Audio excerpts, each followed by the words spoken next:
folks, welcome to Affiliate Nerd Out. I am your nerd Dustin House, spreading that good word about affiliate marketing. You're going to find me here every Tuesday and Thursday, 12:15 Pacific time on LinkedIn Live. So put it on the calendar and stop by. For me and my guest today is Natalie Zimba. Close enough. I was so close. Welcome to the Nerdatorium, Natalie. Oh, it's my honor. I'm so excited. Thanks for having me, Dustin. Well, you and I don't go back very far, but you caught my attention on LinkedIn. I'm very active on there, and you are as well. And I've seen your interactions through the years on other formats as well. And I'm so glad that you could stop by and talk about your job market experience going on right now. You bet. Yeah, it's a crazy world, and I'm just living in it. Awesome. We've got some live Q&A with me and Natalie. If you have questions, drop them in the chat. If you would like to be in Natalie's seat and come be my guest, go to dustinhouse.com/nerd and drop a topic that you would like to talk about. And our topic of the day is about the job market. What does the job market out there look like to you? I think it is brutal. You think it's brutal. You're going to answer it. Awesome. I'm answering it. I am hearing the same thing from friends of mine in this industry that are going through this entire process, and it doesn't look pretty. And I'm so glad that you're going to be here to open up and talk about it today. But before we do that, Natalie, who are you? Wow, that's a deep philosophical question. No. It can be. Who am I? I am currently a marketing professional, but one fun fact about me, I'm also an elected official. I sit on my local city council here in beautiful and historic Woodstock, Illinois. The town made famous, as we were chatting earlier, in the movie Groundhog Day. So yes, it is that lovely. It's that historic. It's that charming. Come and visit us anytime. Every year we do our annual Groundhog Day festival. So it's really fun. And I moved to Woodstock in 2019 and got very involved. So volunteerism, community is really important to me. I give a lot of my time to places like Rotary. So I'm a Rotary member. I give a lot of my time to the Alzheimer's Association. I'm a volunteer ambassador advocate with them. Of course, city councilwoman, that takes up some of my time as well. But in my professional life, I'm a marketing person. So mostly partnership, affiliate type marketing. That's my new passion. It's a passion I discovered in 2020. I was lucky enough to be given an opportunity and realized that I really enjoyed that part of marketing. Earlier in my life, my professional career, I was a teacher. I taught high school English in Chicago for 10 years, and I'm really, really proud of that. And then in 2013, I pivoted out of teaching, ended up, landing some various roles, but marketing really kind of took off for me in 2016. And here I am in 2024 looking at partnership and affiliate marketing. Outstanding. And thanks for that breakdown. Your background in affiliate and like the transition from teacher is very interesting. Tell us about how that got started. You going from teacher to AM. Yeah. So in 2013, I feel like I'm almost like a pioneer in this, because now, a decade on, we're seeing a lot of this trend of people thinking about transitioning out of the world of teaching, especially if you're a classroom teacher and you're in it every day.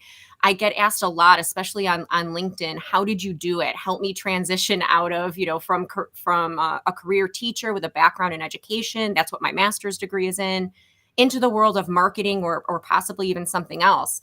And so I have, some tips and tricks and ideas on how to do that. But for me, it was a bit of like research, diving in, and then a lot of luck. I'm really good, if nothing else, at relationships and networking. And so I leveraged my network, started doing a lot of research in 2013 and early on in 2014. What are the brands that I know? What do I have an affinity for? I knew I wanted to stay in the world of education, but I was transitioning out of the classroom, the traditional model of education. And I ended up in the corporate world of like content and ed tech. And so the marketing department came to me one day and we said, they said, we could use somebody like you. You're gregarious, you're charismatic, you know how to work a room, you love to network with people. We can teach you the marketing stuff. We can't teach a marketing professional the teacher stuff. Yeah. So how do we give voice to our, you are the persona in essence of who we're trying to reach. So I joined the marketing team in 2016 at this organization.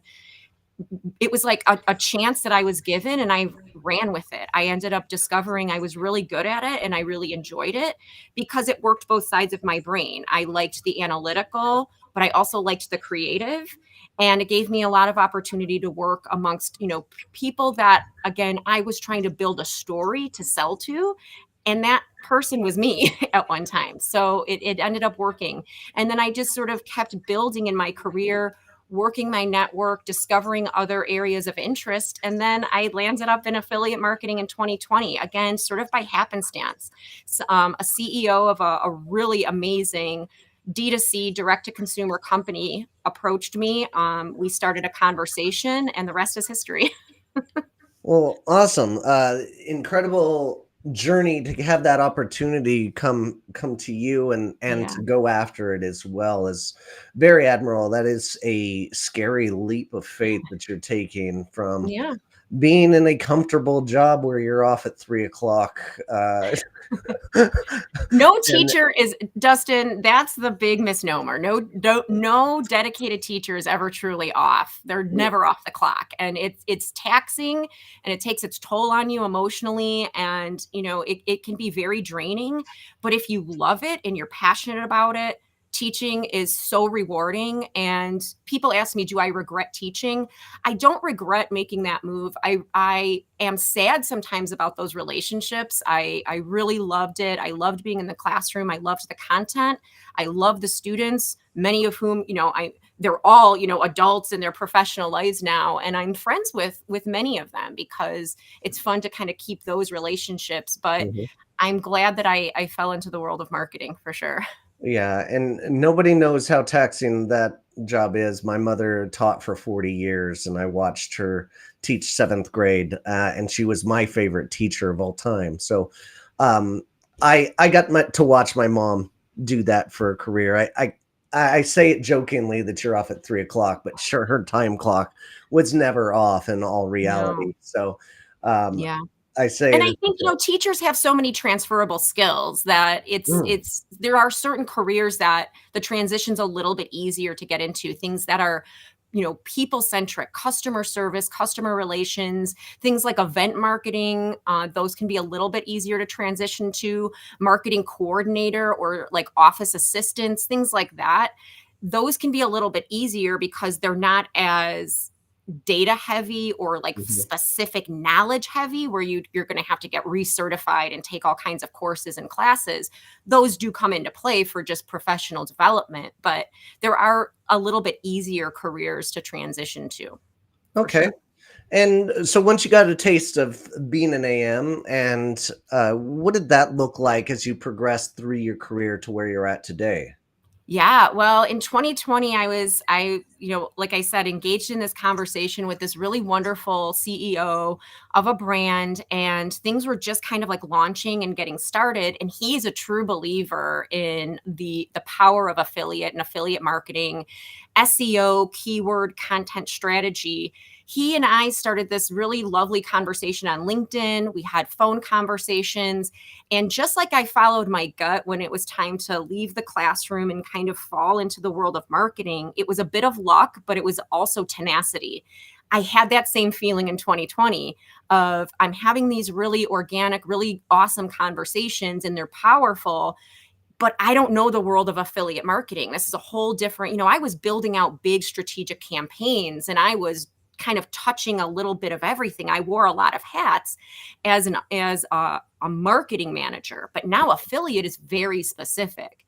And just like I was told when I made the move into traditional marketing in 2016, in 2020, the CEO basically said to me, I can help mentor you and teach you the hard skills of affiliate.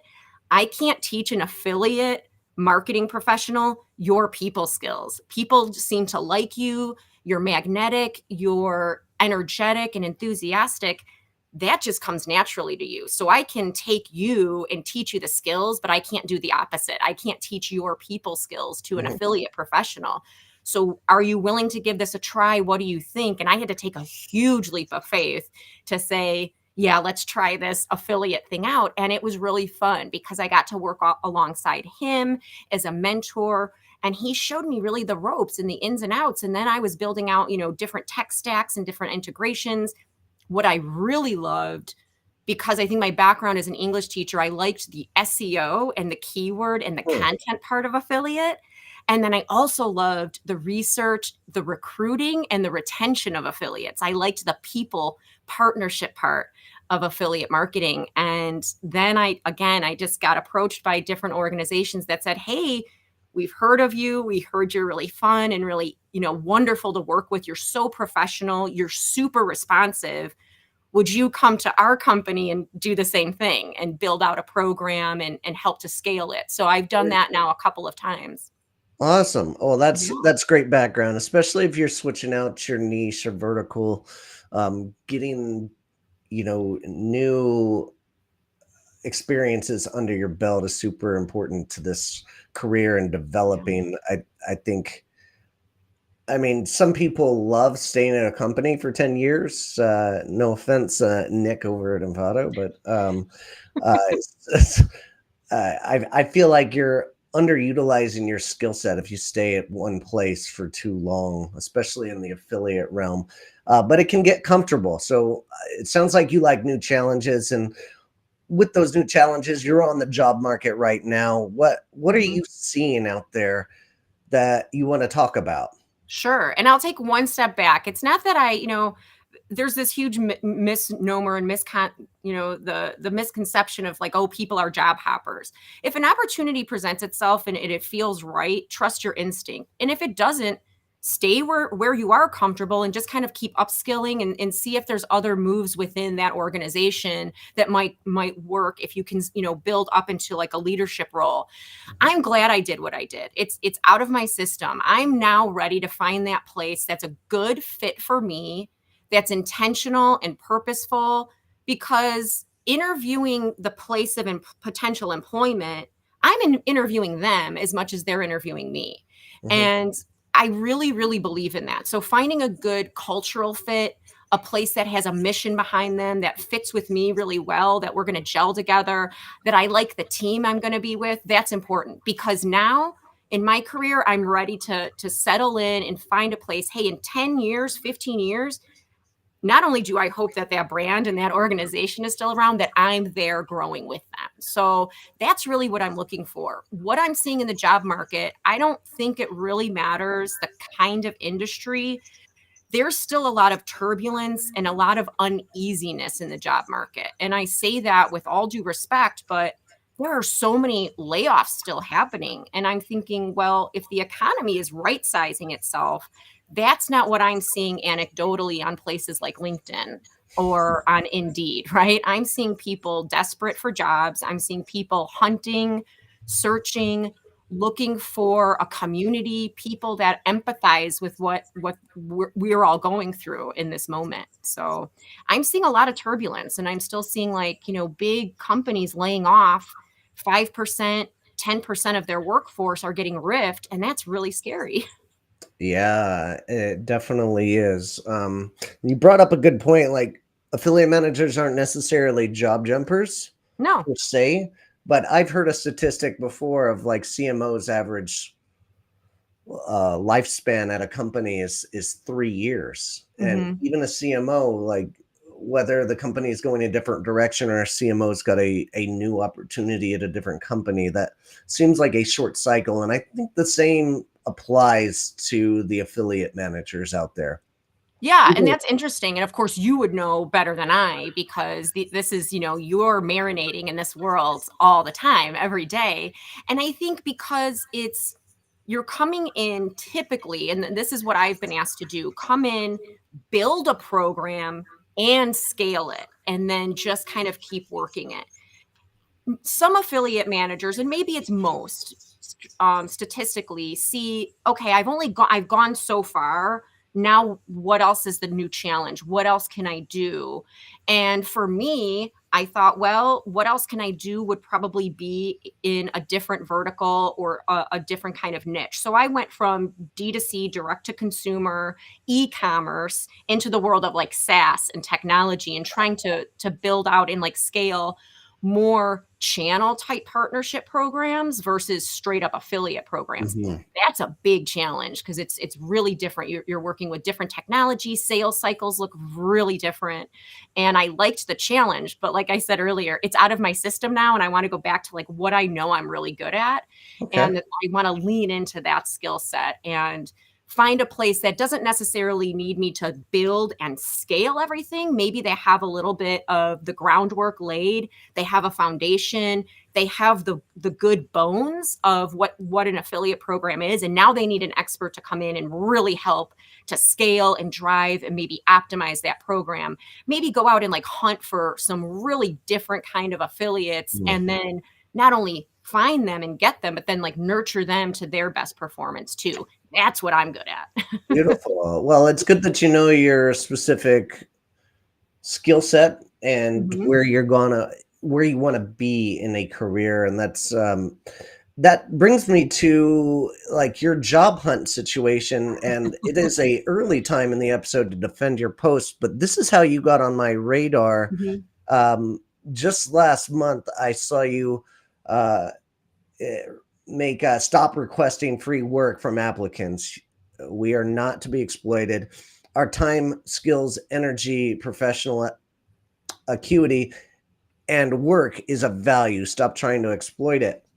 And it Yeah. shows a note from somebody like trying to get you a 3-part homework assignment to do.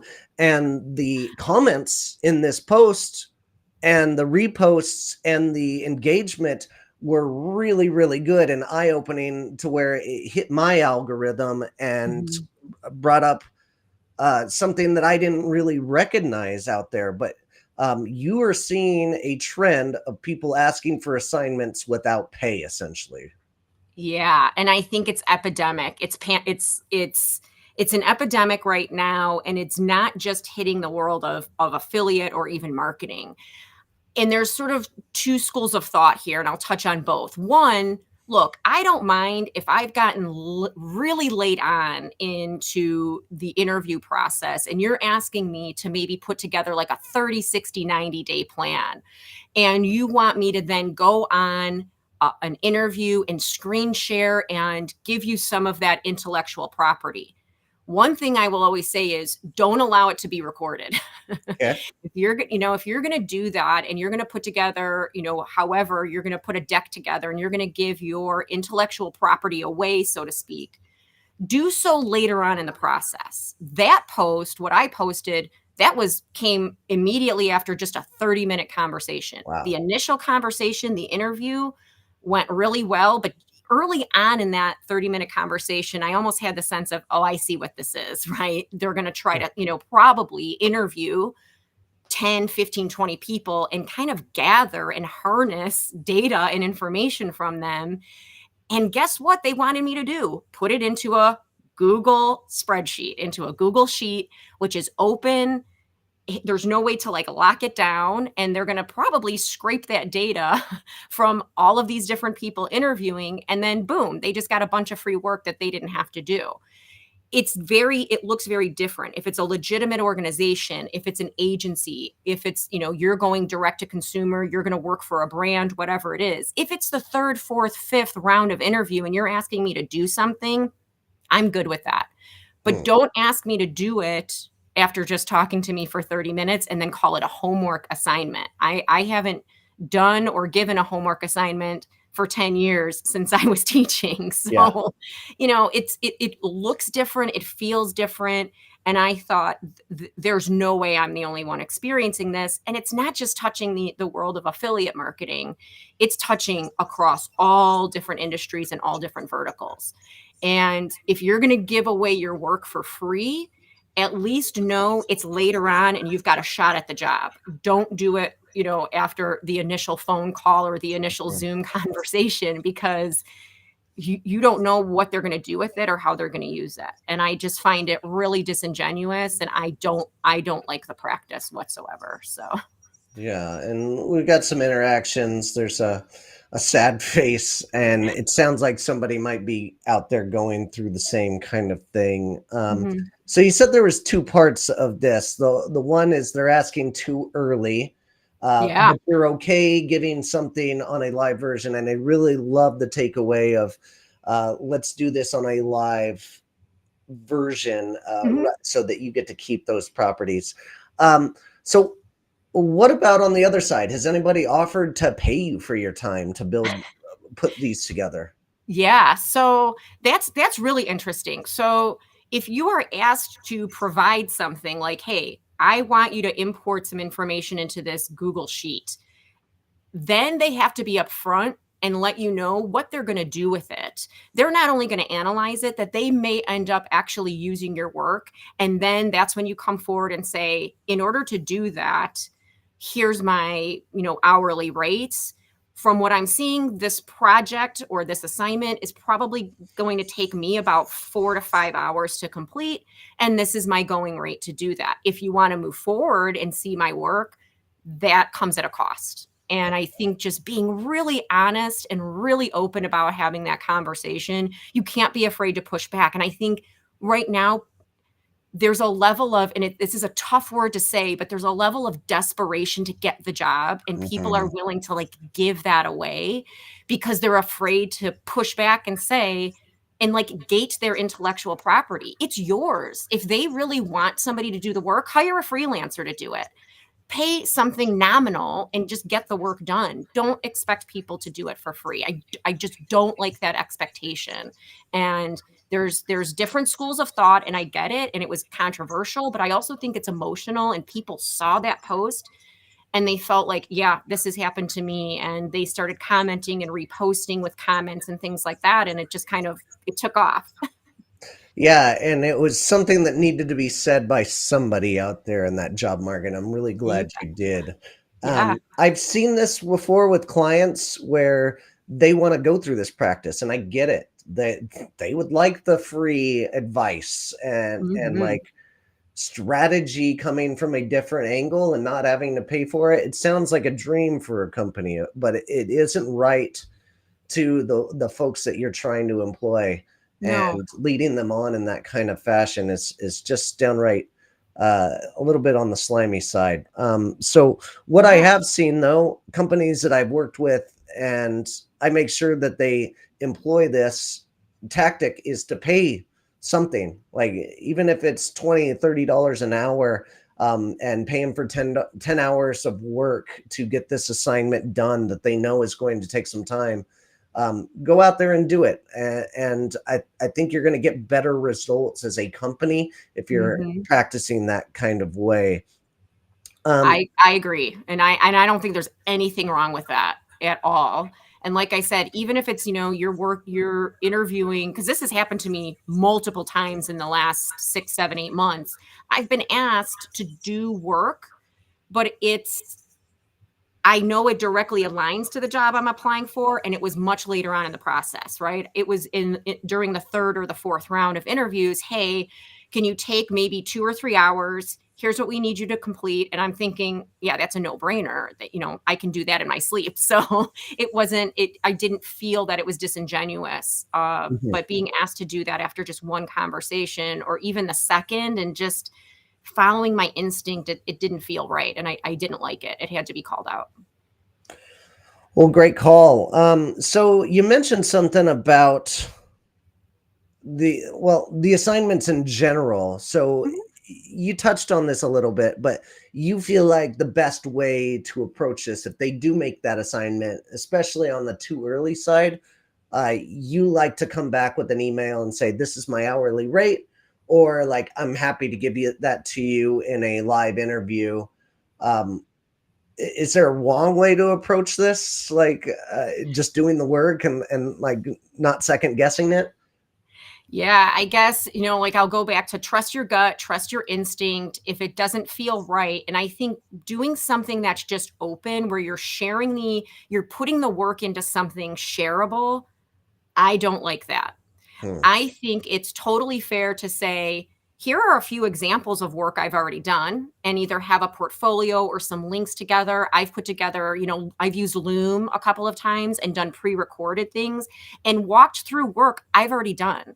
I don't need to do the work for your company or your request because I've already done it. So, unless you're going to pay me or you're going to just make the offer and hire me, you're going to get this quality of work from me. Let me give you some examples of things I've already done. That's one way. The other way is to say, I'm not going to share it with you in that kind of document. And in this case, it was a Google Sheet. I will do the work, but then let's get back on a call and I will screen share with you, but you're not allowed to record it. I think those are, two ways to kind of like work around it. Show examples of work you've already done and maybe walk them through that either in a recorded video or live, or say, yep, I'm going to dedicate a few hours to doing this, but I'm not going to just openly share it. Let's get on a call and I'll screen share with you and kind of walk you through my thought process. At the end of the day, that's what they should be looking for. How you process the information and your thoughts going into it. How do you approach it? Not necessarily what the product is. That's my opinion. Beautiful. Beautiful said. All right. We're going to take a second to thank our sponsor of the day today, and that is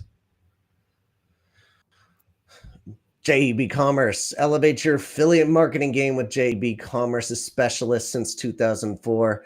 They craft strategies that drive measurable results and foster long-term partnerships, ensuring every click leads to tangible growth. With service plans designed for sustainable success, JEB Commerce keeps you on track towards your goal for the strategic partner selection to be sophisticated attribution. They're able to maximize ROI by focusing on incrementality, ready to unlock your new opportunities and realize the benefits of incremental revenue. Visit jebcommerce.com/nerdout today and learn more and take your affiliate marketing to the next level. Speaking of great companies and a great process, I love what Jake is doing over there at JEB Commerce and the way they are handling their hiring. Good people, good folks, and really appreciate them. I've got a message says recording a video is a great idea, low resolution maybe. Nice. All right, and now switching gears again. You talked about the word desperation, and there might be a lot of affiliate managers that don't have a job right now or affiliate experience that is looking out there. How do these folks stand out in this tough job market in your mind? Yeah, I think there's a couple of ways to do it. Obviously, following you, and of course, I'm going to give you every compliment in the world because I think what you do is amazing, and you're a good resource because you're open and willing to just share and say, hey, if you've got ideas or you have other resources or other, influencers or thought leaders in this space, share them out. Like, yeah, you have your sponsors and they're amazing, but there's other people in this world that in this ecosystem that we're living in that do this professionally. And so I would say just cram their podcasts or their YouTube channels or any of their free resources that they have. Do that. You are definitely one of them. Affiliate Nerd Out is amazing. I love catching it. I love listening to it. I'll put it on in the background because you bring on really amazing thought leaders in this industry. Performance Marketing Manager is just amazing. So thank you for putting that out into the universe, right? And thank you for your support. Even you with all your experience knew you could gain a little bit more and upskill, and I appreciate you being a part of my community. Yeah, you bet. And it comes at a cost, which I understand, but for me it's important. It's like you got to stay on top of like the industry trends, on top of the technology, the other thought leaders in this space. So Performance Marketing Manager, there's my plug for you. I love it. Awesome. I love Thomas McMahon, Kyle Kostekja, affiliated podcast. So that's ClickBank. That's like their official podcast. they're so accessible and easy and relatable, and what they talk about. You walk away from their podcast every single time. I have like a little notebook that I keep information in. And every time I listen to their podcast, I'm jotting things down because, like I said, it's relatable, it's accessible, and it kind of gives you a couple of things like, oh, I got to research that more, or these are actionable things that I can walk away with. So their affiliated podcast, it's ClickBank's official podcast. I love that. And ClickBank also has these like free learning modules. So if you're looking for something to do free and like upskill, that's a really good one. Leanne Johnston, of course, affiliate marketing podcast. She's the founder of Affiverse. She's amazing. So go on Affiverse and browse around there. Matt McWilliams, he's with the Affiliate Guy podcast. He's awesome. So there's like places for free and maybe some things that come at a nominal cost, but they're worth the investment. Listen to trends, listen to ideas, try to jot things down, and then also put into like an actionable plan. So if you're asked, hey, well, what would you do in this instance? Or give us an example of during an interview. If you don't have the experience, at least you can use the nomenclature, you can use the verbiage of this world, right? And say, I know I might not have the exact experience, but I'm tenacious. I've done all the research. I'm trying to learn it. And I think somebody like a Matt McWilliams, he would definitely say, cultural fit, personality is almost more important than the hard skills, because the hard skills can be learned. It's the go-getter attitude, the growth mindset, the personality. That's really important in the world of affiliate, because it's unlike any other digital marketing channel. It's about people and relationships. People are behind every single decision that affiliate managers have to make. Yeah, we represent a brand, or maybe we're on the agency side, but at the end of the day, it's people and relationships that are really important. And I think that's what I love about it so much. Well, you bring out a ton of great points. The folks, I think the biggest value that a course like mine or PXA or any of my competitors out there is getting you prepared for the next job interview that you're going to have inevitably in this industry. And I had a student of ours in our community that was doing some consulting on a light basis. And then he went through my course and realized the power of his skill set. And he was able to articulate that with one of his clients and upsell them into a full-time billable gig. I love it. And he didn't know he was capable of what his knowledge was and what he was learning from my course. And that was his biggest takeaway. And that's heartwarming for me to see that my community is working, and the training that I've put in place it can help just about anybody. So I appreciate that sentiment. And we are in a community for affiliate that is always helping each other. I mean, Leanne Johnston's one of my mentors and one of my good friends in this industry. And she invites me to come speak at some of her events because she knows I'm knowledgeable. And if I had an event, if I wanted to, bang my head to create one like she is, like it just seems like a lot of work. I would absolutely invite her. We're not competitors in this field. We're all trying to help each other grow. And that's what I love about this affiliate community most. Yeah, that's a really good sentiment. It's true. People are really friendly, not competitive necessarily in like the professional sense. Sometimes it can get competitive in numbers. And when you're like crunching the numbers and trying to figure out profitability and things like that, it can get a little bit competitive. But when it comes to like the P2P, like the person to person relationship, we're not. We are such a good community of people. We support each other. We'll give you like, hey, here's how I did it, or here's some suggestions, or like I just listed, people I like to follow, people that I like to listen to, podcasts or their YouTube channels, or just going on their site and finding their free modules, things like that. I mean, you were just on with Marshall Nyman, right? Performance Marketing Spotlight. And then with John Wright, Affiliate BI, you were just on theirs. And it's like, that's the world we're in right now. This very supportive community of the world of affiliate, because again, it all comes back to people and relationships. And so we're going to definitely support each other in that.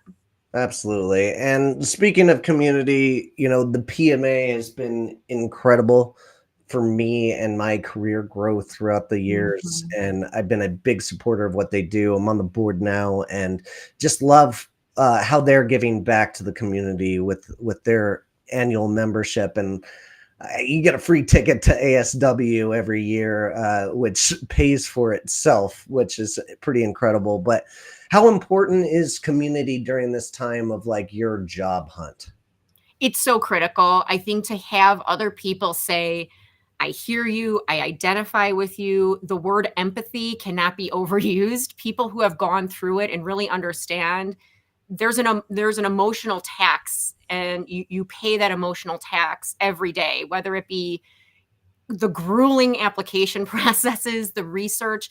I take a lot of time before I apply to a job. I've done my research. I have an entire template of like people that I find on LinkedIn connected to that company or that organization.